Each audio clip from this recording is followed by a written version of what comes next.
Hello, everybody, and welcome to Soak It Up, Carbon Sequestering Sites. The learning objectives for this session are on the next slide, are shown right here, and we'll be following up with a survey and more information on how to receive credit from AIA. We'll be collecting questions throughout the session submitted to the Q&A box, and if the speaker isn't able to get to your questions, we'll have them answer in writing later and share them on the website after the teach-in. Now it's my pleasure to introduce the speakers for this session, Pamela, Conrad, and Scott Francisco. Pamela Conrad is the principal at CMG Landscape Architecture and founder of ClimatePositive Design, and believes in the value that thoughtfully designed open spaces bring to our everyday lives. As our world continues to face challenges of urbanization, social injustices, and climate change, Pamela focuses on finding solutions to the climate crisis and planning for a resilient future. Pamela leads a global research initiative she founded called ClimatePositive Design, which empowers designers of the built environment to reduce carbon emissions and increase sequestration through the use of free online guidance and resources, including the landscape carbon calculator app called Pathfinder, which you can see demos of during our tool tutorial sessions later in the day. Today, recognizing the critical importance and power of intentional landscape design and site development to sequester carbon, Pamela is in conversation with Scott Francisco, founder and director of Pilot Projects.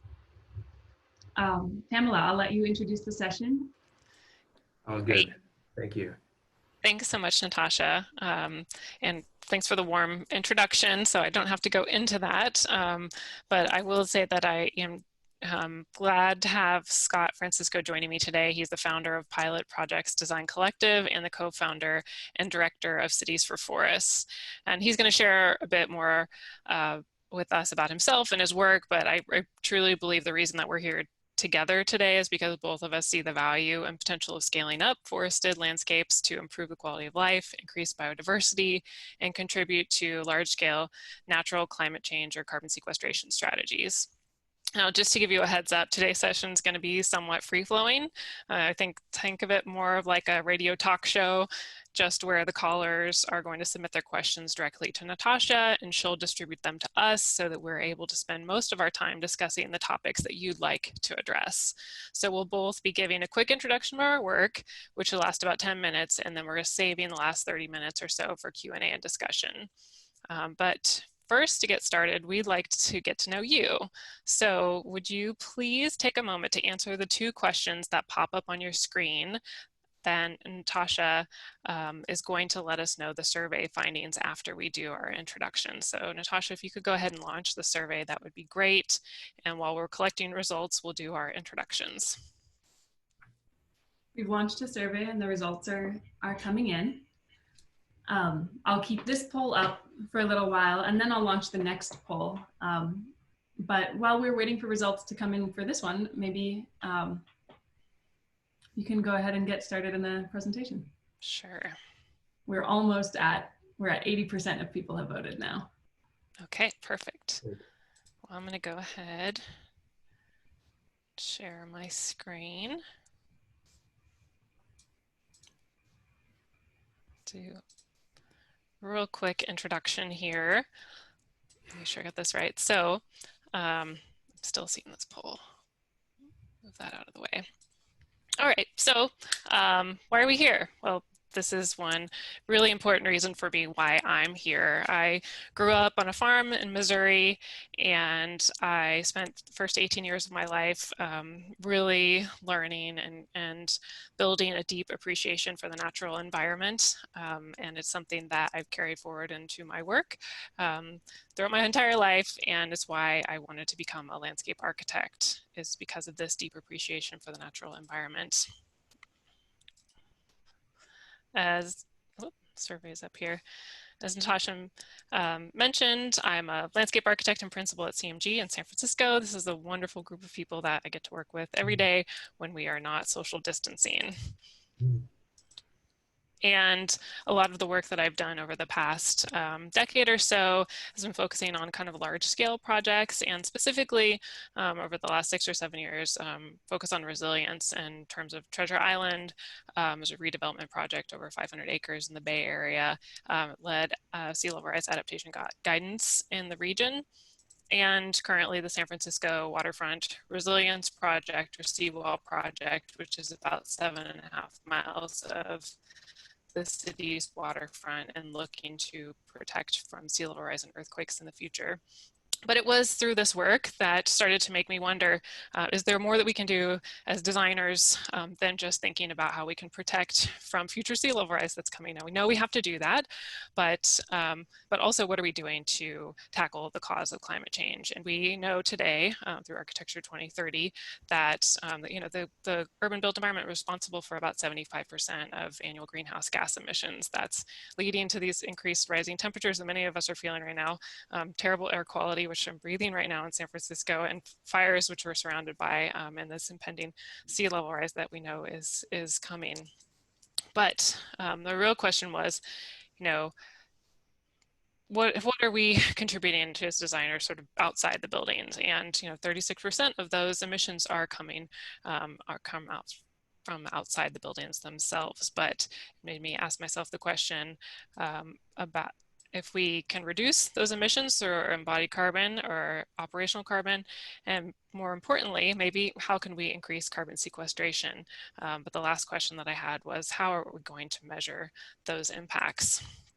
And so after a bit of a quest of just starting from the beginning, understanding the carbon cycle and this wonderful opportunity that we have in our toolkits every day through photosynthesis to be able to take carbon out of the atmosphere and through trees and plants, sink it down into the soil, trap it in the materials of wood and timber, and become a part of the climate change solutions that are taking in these mostly human-caused emissions. And there's realizing that there's so many things that we can do at a most basic level as designers to reduce carbon footprints, like making our cities more bikeable and walkable by using materials that have less embodied carbon, like alternative cement. Also looking at ways to keep the carbon in the soil for the use of biochar, and looking at how we can reduce emissions of carbon to the atmosphere by minimizing soil disturbance and being smart about the materials that we use, again, having less embodied carbon. There's lots of ways also that we can increase carbon sequestration, making, maximizing green where we can, whether it's green roofs or by using some super sequesters like bamboo, planting more woody plants instead of lawns, also by preserving and restoring our natural ecosystems like forests, coastal wetlands, seagrasses, and mangroves.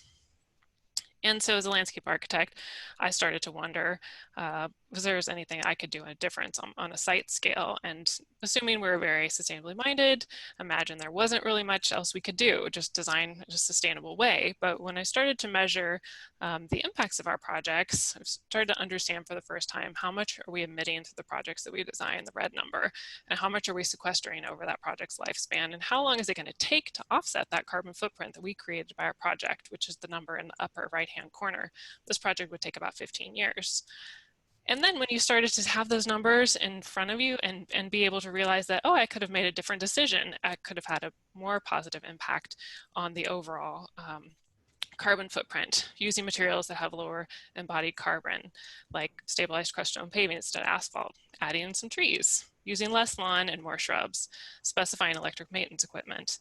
And you can start to see that we can actually, without changing the design much at all, you can start to reduce the amount of carbon emitted and increase this carbon sequestered significantly. And this project would have gone, instead of being over 20 years to offset its carbon footprint, to 5. So what I've started to see as a pattern, analyzing projects over and over, this was an example of a small urban plaza that was going to take, it's only half an acre, was going to take about 200 years to offset the carbon footprint because the amount of paving, which is common for urban projects where we have programming, where we need to have that kind of flexible paved space. But again, applying simple strategies by using lower embodied carbon materials, using cement substitutions, adding some trees, swapping out some paving areas for planted areas, being smart about the materials. Again, that project, instead of taking 200 years to offset, would only take 20. And again, it's still a wonderful functional plaza, but has a much better carbon impact.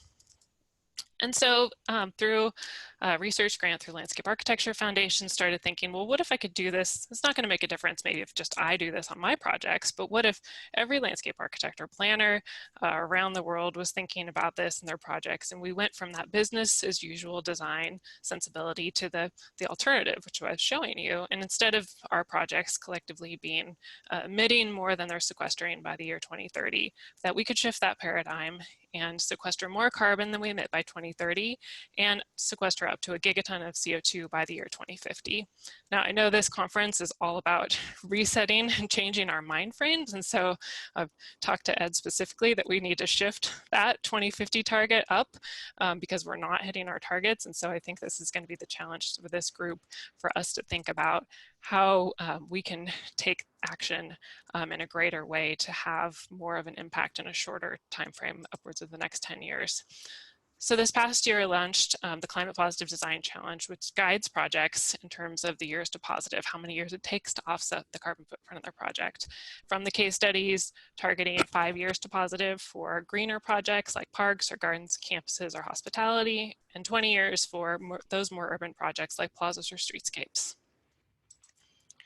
And how users meet the goals of the challenge is by using the web-based app called the Pathfinder.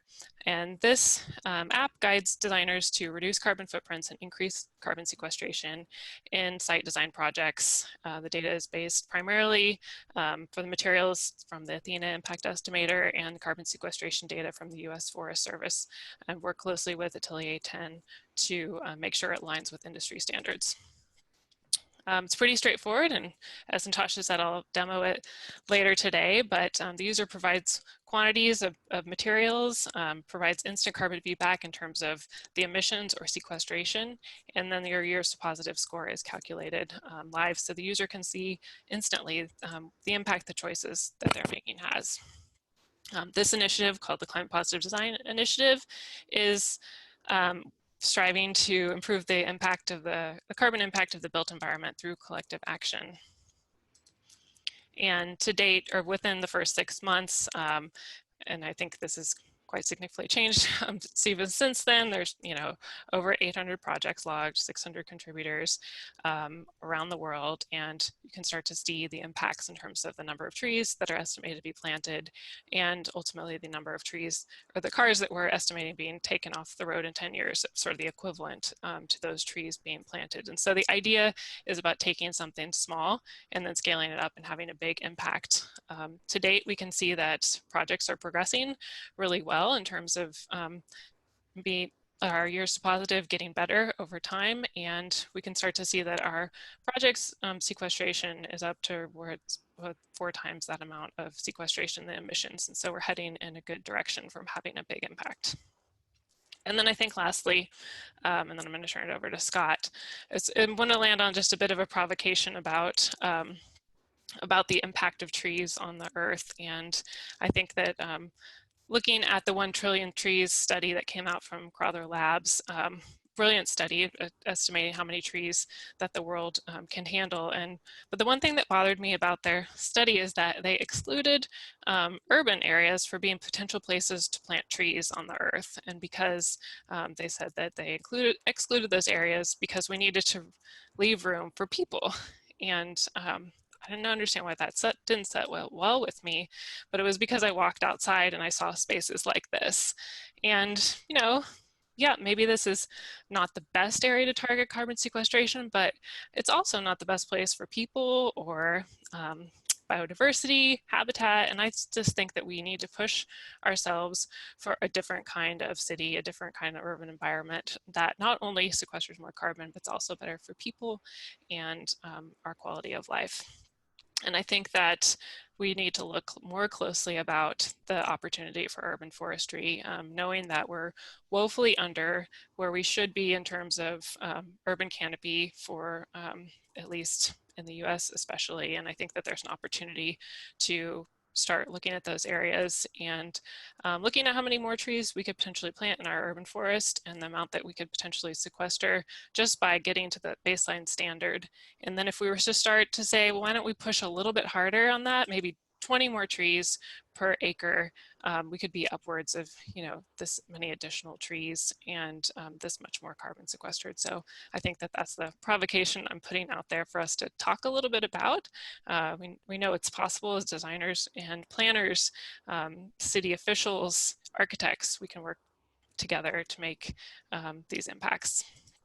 And so if you're interested in the resources shared, you can go to climatepositivedesign.com and learn more about it. And I will pass it over to you, Scott. Thank you so much, Pamela.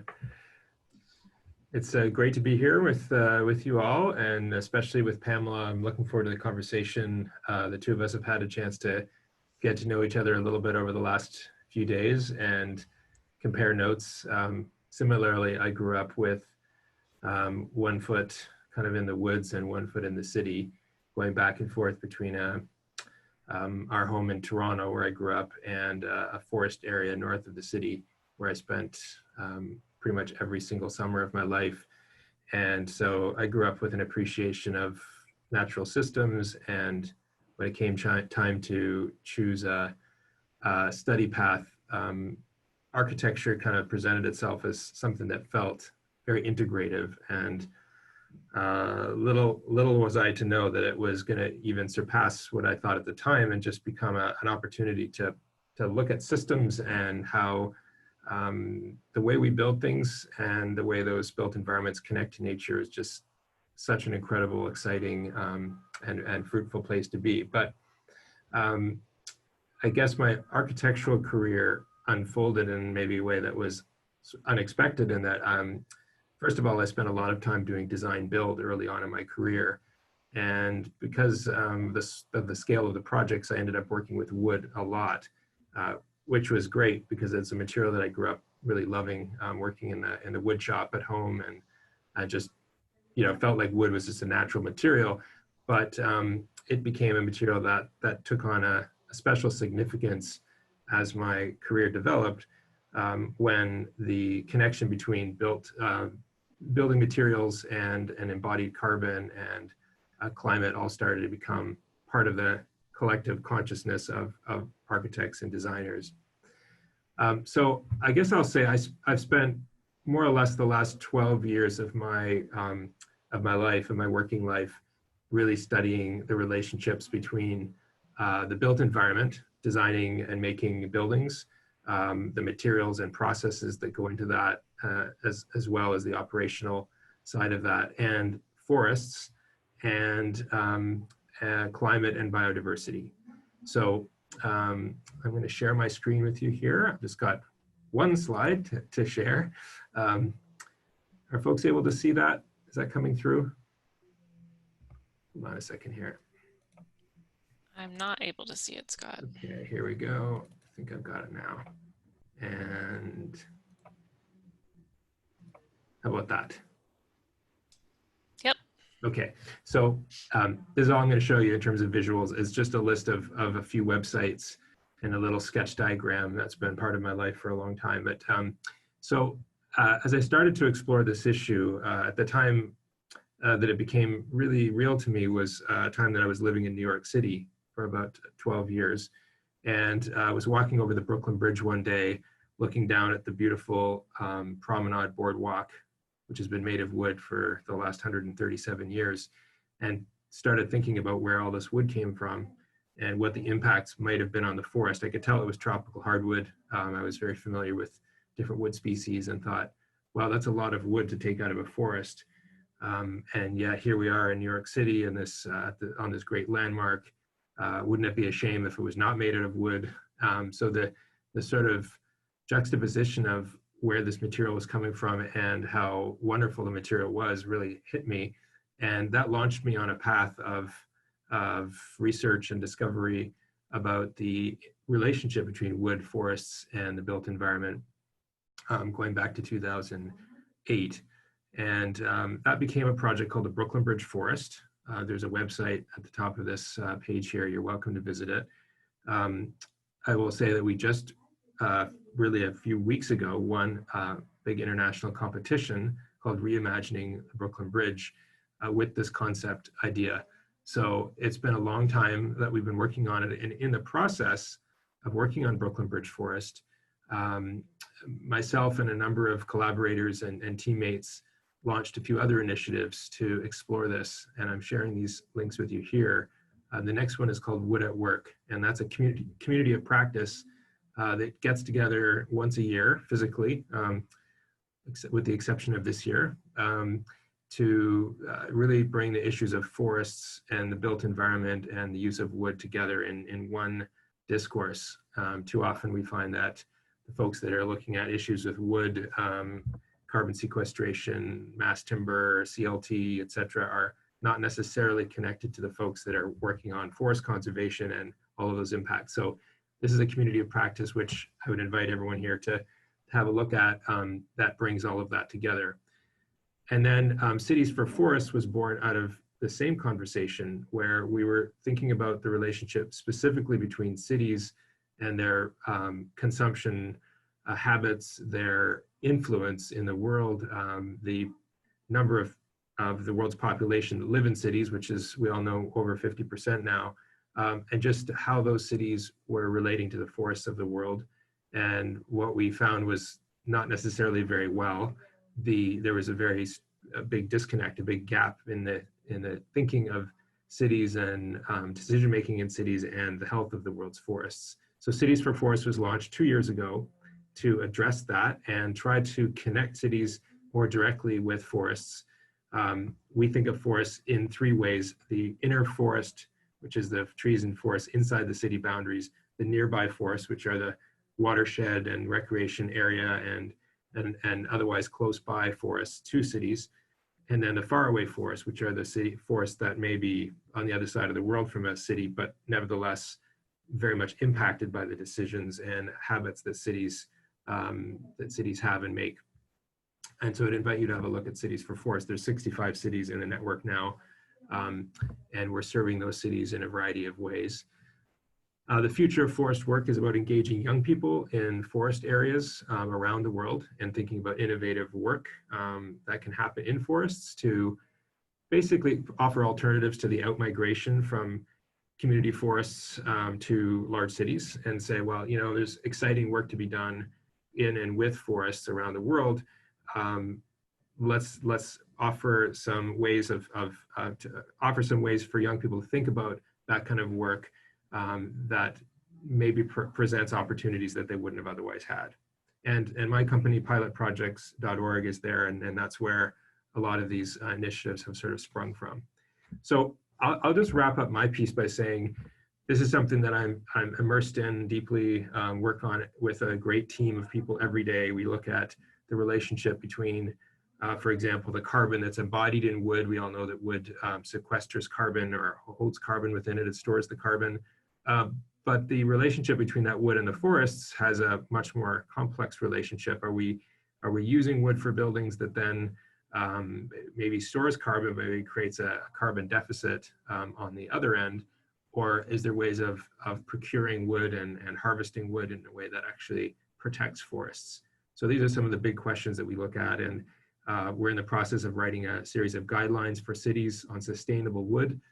What is sustainable wood, and how can cities be more directly equipped to write that into their own procurement policies? We've created a forest footprint calculator tool, which will allow cities to calculate the kind of impacts they're having on the world's tropical forests, which is where the bulk of the world's biodiversity is held, and the majority of the terrestrial carbon is in tropical forests. And we look at things like, as Pamela has already talked about, how can cities do a better job of managing their inner forests to promote biodiversity and better carbon uptake on the inner forests. And then when you put all that together, you've got decisions to make, like if you were to say, increase the amount of green space and inner forests compared to, say, putting up a mass timber building, where do you get a better return on your investment? And what are all the interconnected issues that might sort of tilt you in one way or the other in terms of the benefits to human health and well-being, to carbon, to biodiversity, to energy use, etc. So those are some of the initiatives that I'm working on, and I hope that's enough to spark a great conversation, and I'm really excited to hear the questions that you will all have for us. Back to you, Pamela. That's perfect. Thanks so much, Scott, for your introduction to all your work. And now, Natasha, I'm super curious to hear more about who our audience is. Can you share us the survey results with us? Yes, so I'll share the results now, and everyone should see them pop up on your screen in a minute. But it looks like in the audience we have about half architects, also landscape architects and engineers as the second most common disciplines. And we have some planners, some students, and a couple of builders, contractors, academics, developers, city officials, policymakers, and people from other backgrounds.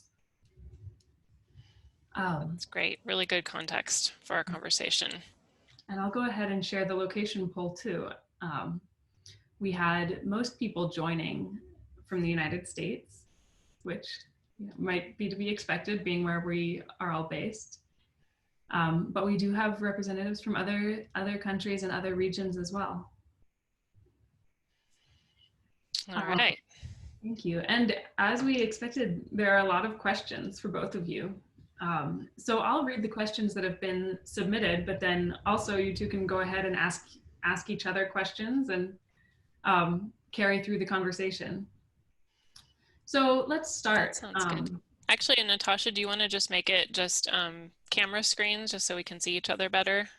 Yeah, let's do that. Scott, do you want to stop sharing your screen? Yes, sorry about that. There we go. The audience will just see our talking heads. Right. So the first question that came in early on, Pamela, in response to one of your slides, was a question about alternative cements and what kinds of alternative cements you're referring to.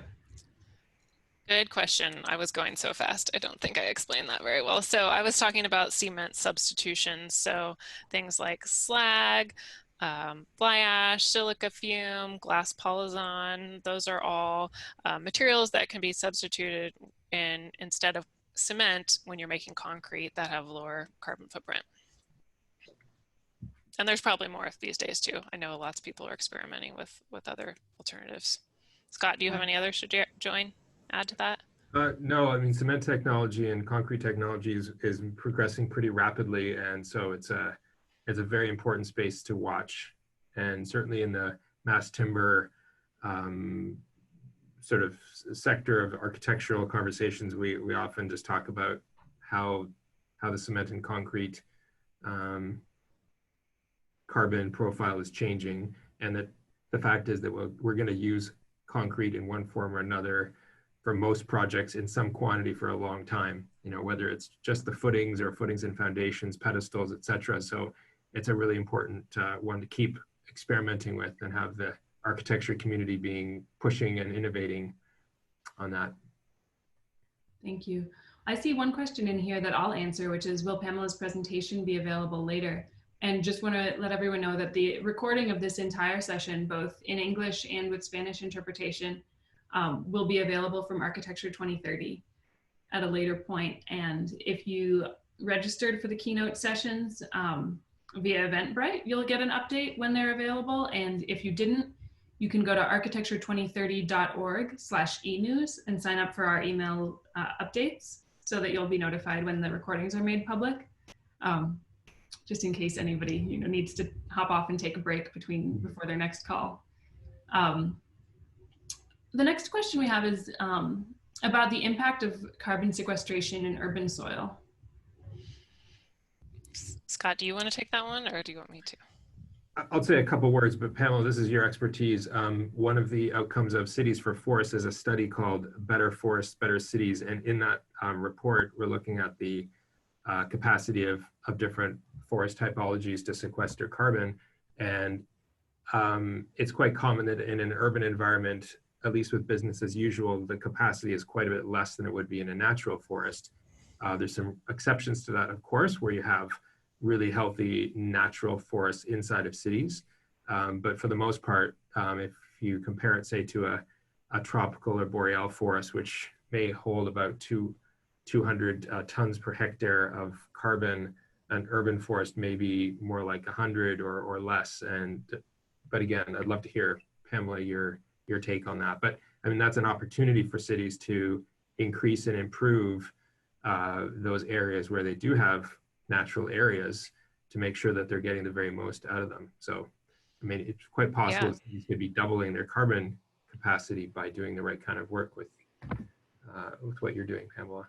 Yeah, and I would even just take a step back from there, is just to talk a little bit about what carbon does to the soil. I mean, carbon is essentially like this amazing catalyst in soil, right? Like it itself is not that fantastic, but what it does is it attracts all kinds of other good compounds, and it, you know, with just the presence of carbon in the soil quality gets a lot better. And so, you know, you start to see plant health increase when you have more carbon in it. So it's kind of this like win-win situation.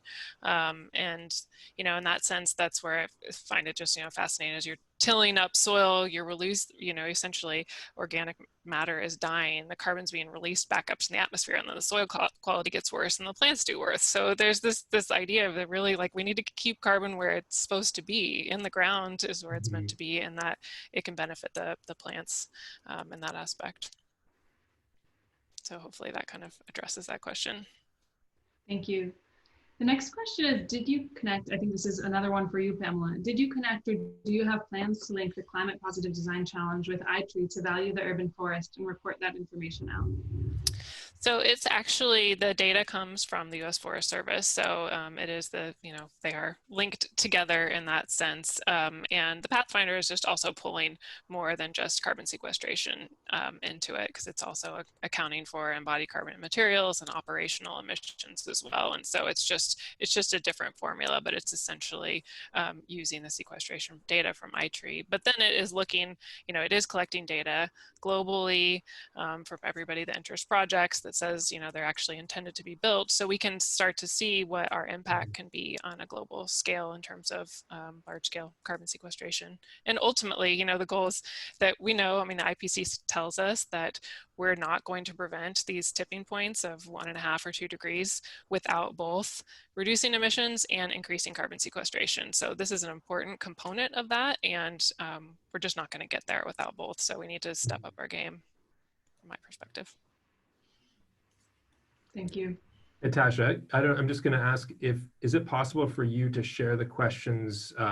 It's great to have you reading them off with us, and just in case we want to scroll down and connect with one of them that might be related, or is that? Sure, yeah. As a panelist, you should be able to see the questions in Q&A. If you click that. I got it. Sorry about that. That was just. No, that's all right. Thank you. And we also, you know, I know the session will be ending in less than 10 minutes, but we can answer questions in writing as well and post them on the website. So people, please submit your questions if you have them. And that, yeah, Scott, if you want to address multiples at once, that's wonderful.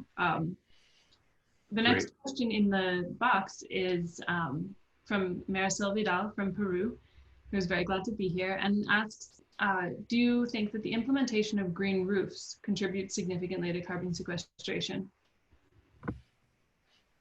It's a really good question. Scott, do you have experience with green roofs, or do you want me to tackle this one? No, you better go for it. I mean, I've had experience working on them, but I don't know the numbers in terms of how much they contribute. Yeah, so we've worked on a lot of big green roof projects. Facebook was one, just like 10-acre roof campus. And, you know, the trees, they can get pretty big. The shrubs, they can get pretty big. So it's, you know, essentially the biomass kind of is a response in terms of understanding how much carbon is being sequestered. You know, the more biomass you have, the more carbon that can be sequestered. So, I mean, in terms of if the species can get big enough, they can, you know, do carbon sequestration. I think the real question, though, is for us to start understanding the additional emissions that goes towards making green roofs, and then comparing that to the carbon sequestration that we're getting from the green roofs. Because I think we all know that when we do a green roof, lots of times we do really thick foam, lightweight fill materials that actually have pretty high embodied carbon in them. And so I think that that's something for all of us to study going forward, is that relationship to what it takes to support a green roof and how much carbon we're going to sequester from it. If I might riff on that for a second.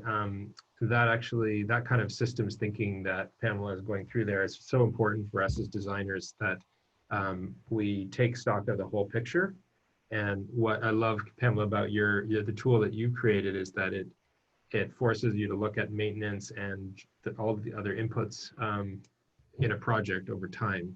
Because too often we get stuck on sort of the initial embodied carbon, and we're maybe not thinking about some of the other inputs. So for example, street trees in cities are wonderful for health and shade and other things, but they may not actually be net carbon positive. They may, because of maintenance issues, they may require more inputs than they're taking out in terms of carbon. So if we're going to do a good job of this kind of work, we have to look at that big picture and think in systems all the time. And I'll add to that, Scott, I think there's a really good comment question there about the Miyawaki method or tiny forests. And I think that, to your point, it's like, you know, if you take a tree and you stick it in a concrete hole, it's not going to do that well, and it's not going to perform that well in terms of carbon sequestration. But, you know, in the tiny forests, with the work of Shubhendu Sharma, you know, he's done the study of tiny forests where they're the size of 8 parking spaces, and there's 200 trees within that, and it's this dense forested canopy environment where he's measuring the carbon sequestration, which is pretty impressive. But it's because there's enough space for soil volume and the trees can thrive together. And so I think, Scott, to your point about like where can we get the most bang for our buck, but can we start making places in cities for those things, like all the spaces you see around freeways, there's nothing there. Can we start to look at these, neglected, abandoned spaces, but then we need to be diligent about how we're going to plant those trees for them to actually perform from a carbon sequestration standpoint.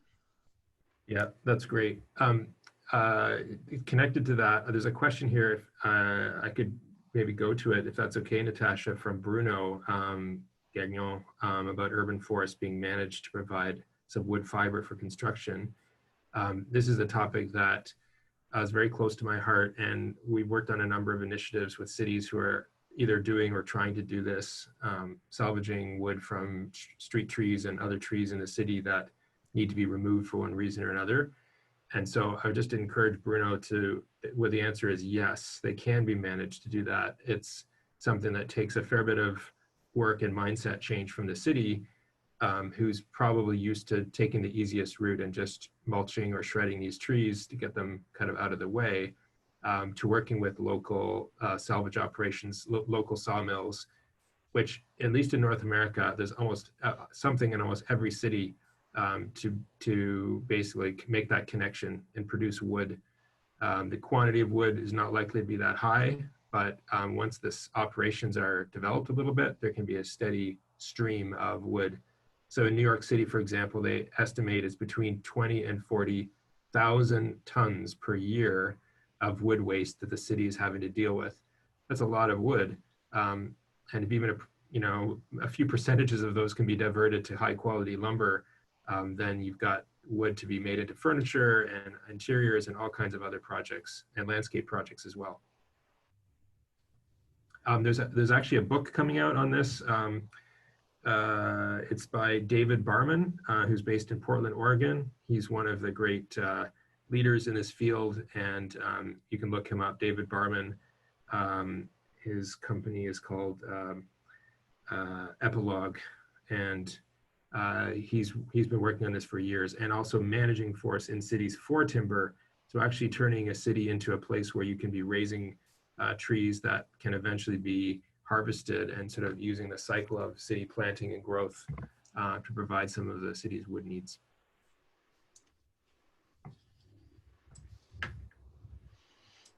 There's so many good questions in here, Natasha. Did you want to pick some, or should we just try to get through as many as we can? Why don't you pick one? A lot, but I love the way that you've been combining them and kind of building the connections between questions, because so many of these are, systems questions. I'll just add that there will be a session later in the afternoon on circular economy in the built environment, which might touch on some of the things that you talked about managing urban forests for construction materials. Mm-hmm. So I see that maybe this was the very first one, so I want to answer this about when to plant new trees or native plants or native exotic trees? And I think that that's a really good question in terms of the whole goal is for the trees to get the biggest and live the longest life possible. So planting trees in shoulder seasons for, you know, typically either fall or spring, or, you know, the question about what tree is going to sequester the most carbon, it is not a single species. It is really it depends on where you are, what tree is going to get the biggest, have the longest life, it's going to sequester the most carbon. So a lot of people ask that question, and there's no silver bullet. It depends on where you are. But you can use iTree to start giving you a sense of what can sequester the most carbon in your region. So I recommend that for species-specific sequestration data. It looks like we're almost out of time. Do we have time for one more comment for me to share? Yeah. Let's do one more comment, and then anybody who needs to hop off and go to a tool tutorial that they're interested can do that, can sign off, but we can hang around here for a couple more minutes. And also we'll follow up with answers in writing. I realize what might not have come through in my presentation, and my most important point, I think, for this is that for cities need to look outside their boundaries as well as inside. They have to, in order to achieve carbon targets and climate targets, working with natural environments and forests, it's really critical that the city sees these faraway forests, these large expanses of forest, as part of their own domain of partnerships. So we have a partner forest program at Cities for Forests to try to instigate that.